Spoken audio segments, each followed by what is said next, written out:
To get notifications of our latest updates, subscribe to our YouTube channel. And don't forget to click the bell button.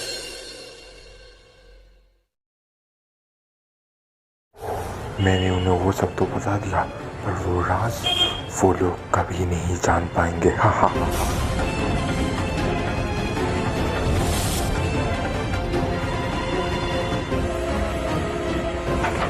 ये शांतनु नहीं बल्कि शेषनाग वंश के आदि रक्षकों का पुत्र नागेश है। इसकी माँ थी नाग रक्षिता शिवांगिनी और इसके पिता नागमणि और शेषनाग वंश का रक्षक आकर्ष। एक तरफ जैसे आकर्ष ईमानदार था, दूसरी तरफ सबसे बड़ा धोखेबाज था उसका जुड़वा भाई विकर्ष। अपने सगे भाई को जलाकर मार दिया। विकर्ष बच नहीं पाया था कि नागराज ने उसे पकड़ लिया। आज मैं तुझे अनंत कालों के लिए काल चक्र में कैद करूंगा। तो वो वहाँ नागलोक में इंतकाम ना लेके मनुष्य लोक में क्यों आया है, ये मुझे समझ नहीं आया।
शांतनु, शाम हो रही है, तुम्हें अब घर जाना चाहिए, वरना रुद्रनील को तुम पर शक हो सकता है। नागुरु, बताइए ना कि शांतनु मनुष्य लोक पर क्यों आया है और रुद्र इस खेल में कौन सा किरदार निभा रहा है। हाँ नागुरु, भले ही मैं शांतनु की अतीत के बारे में जानती हूँ, पर उसके इंतकाम का कारण मुझे नहीं पता। तो सुनो, जब शांतनु नागेश था तब उसका रंग काला था और साथ ही साथ उसके पास कुछ दिव्य शक्तियाँ भी थी, जिसके बल पर उसने देखा था कि विकर्ष ने कैसे उसके माँ बाप को मारकर अपने बेटे को मनुष्य लोक में एक इंसान के पास छोड़कर चला गया। उसका बेटा इंसानी रूप में पैदा हुआ था, क्योंकि आकर्ष और शिखंदिनी की तरह विकर्ष और उसकी पत्नी को भी कुछ देर के लिए इंसानी रूप मिला था।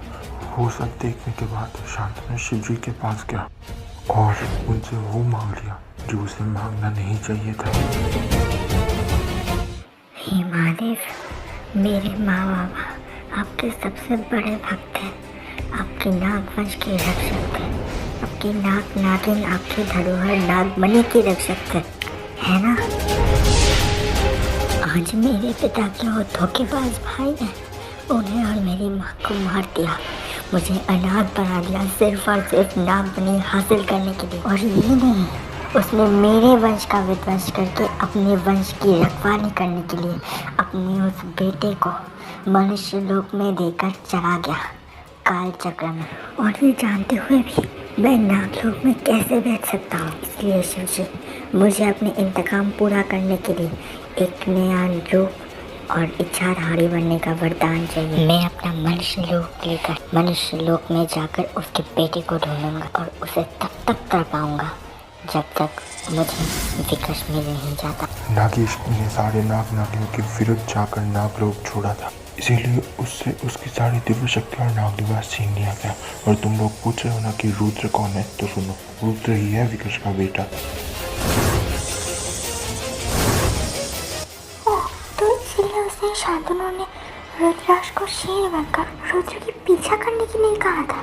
हाँ कनिष्का, शांतनु को पता था कि रुद्र ही विकर्ष का बेटा है, इसलिए उसके घर में आग लगने की खबर पाते ही उसने रुद्राक्ष को भेज दिया। और फिर क्या हुआ वो तो तुम्हें पता ही है। मैं शेर बनकर उसे भगाते हुए उसके घर से ही यहाँ ले आया और तब शांतनु वहाँ पर पहुँचा और रुद्र को अपनी बातों से बहला के अपने घर लेकर गया, जिससे वो अपना प्रण पूरा कर सके।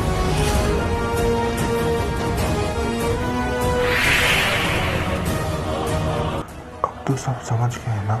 हाँ, पर नागुरु एक और आखिरी प्रश्न करना था आपसे। करो रुद्राक्ष। वो जो आदमी शांतनु को वो घर देकर गया था, वो असल में कौन था? मैं ये घर छोड़ा हूँ, आज से ये घर तुम्हारा।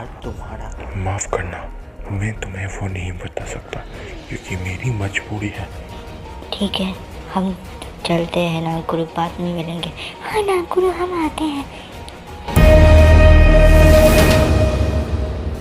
माफ करना बच्चों, मैं तुम्हें वो नहीं बता सकता। मुझे तुम लोगों को इतना ही बताने को कहा गया था, इससे ज़्यादा मैं अपनी मजबूरी के कारण नहीं बता सकता।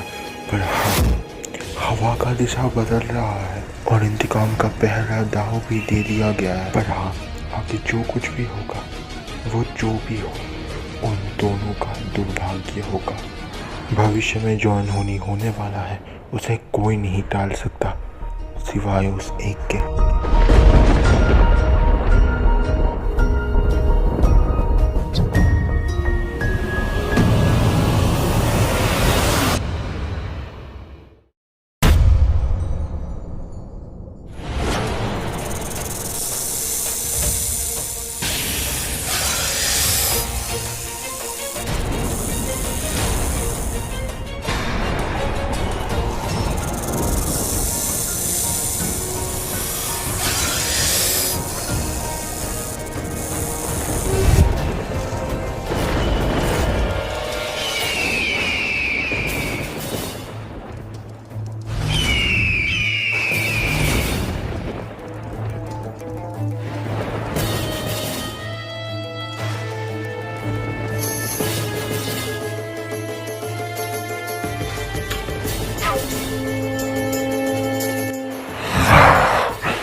बदला चाहिए।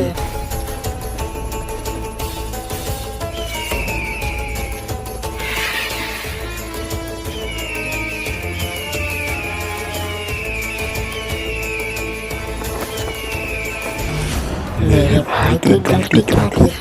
वो तो बस वहाँ पर खाना खाने के लिए गया था, बस वो नागों ने मिलकर उसे मौत के घाट उतार दिया।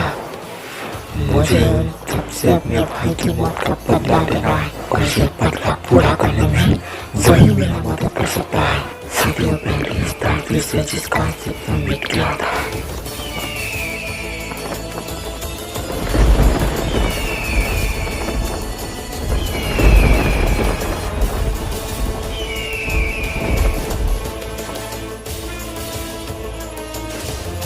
ये कौन से प्रकट हुए?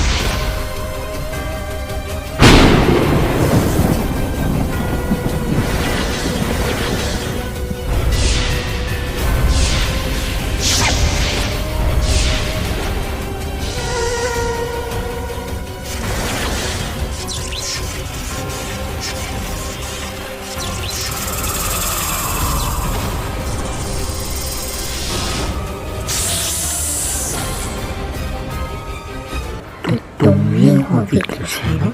हाँ, पर तुम्हें कैसे पता चला मैं यहाँ हूँ और मुझे बाहर कैसे निकाला तुमने? वो तो नामुमकिन था। मेरे लिए कुछ भी नामुमकिन नहीं है और मैं उन वो किस पुरानी बातें सुन रही थी और तभी मैंने तय कर लिया था कि मैं तुम्हें आजाद करूंगा। अच्छा, तुम्हें यहाँ पर क्या किसने किया था, बताओ जरा। आज मैं तुझे अनंत कालों के लिए काल चक्र में कैद करूंगा। हे काल चक्र, इस पापी को अपने अंदर समा लीजिए और तब तक बाहर निकालने मत देना जब तक किसी शत्रु जाति से बाहर आने के आदेश ना दे। क्या हुआ विकास, बताओ कौन था वो? ये सुन, उस मनुष्य के बारे में मुझसे मत पूछ। जिस काम के लिए बाहर निकाला है उस काम के बारे में बता, वरना ऐसा भी हो सकता है कि तू आज यहाँ एक सांप के हाथों बेमौत मारा जाए, समझा? ठीक है, मुझे मरने का कोई शौक नहीं है, तो सुनो।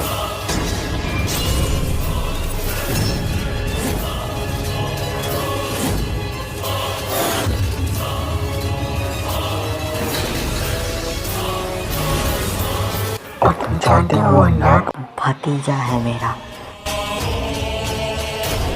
पता है मुझे, वो मेरा भतीजा है। पर तुम्हें कैसे पता?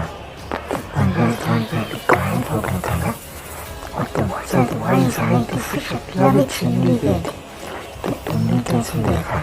हाँ, अरे सुन, काल चक्र एक ऐसा चीज़ है जहाँ पर जाके तो एक आम जिंदगी बिता सकता है। मैंने भी बस वही किया। अच्छा, तो मुझे भी बताओ ना, क्या हुआ था तुम्हारे साथ वहाँ पर? तो सुन, उस नाग के वजह से काल चक्र में जाने के बाद मुझसे मेरी सारी शक्तियाँ छीन गई थी और वहाँ पर मैंने काल देवता का कठोर तपस्या किया और फिर से कई सारे दिव्य और काली शक्तियाँ हासिल कर ली, जिससे मैं इस दुनिया पर नज़र रख सकूँ।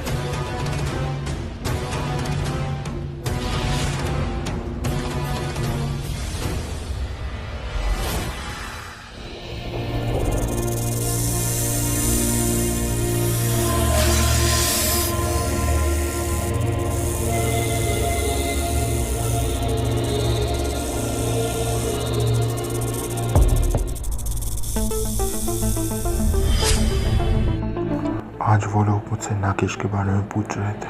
मैंने उन लोगों को नागेश के बारे में बताया, पर उस राज के बारे में उन लोगों को पता नहीं चला। बहुत अच्छे, मैंने यही उम्मीद की थी तुमसे। मैं सिर्फ यही चाहती हूँ कि वो राज शांतनु खुद जाने, वो भी किसी की मदद के बिना। और अगर वो ऐसा नहीं कर पाया तो? अरे चिंता मत करो, वो ऐसा ज़रूर करेगा। उसके दिल में अभी इंतकाम की आग चल रही है और यही आग उन दोनों को जला सकती है, और अगर वो राज वो जान जाए तो उन दोनों को मार सके इस दुनिया में कोई भी बाकी नहीं रहेगा।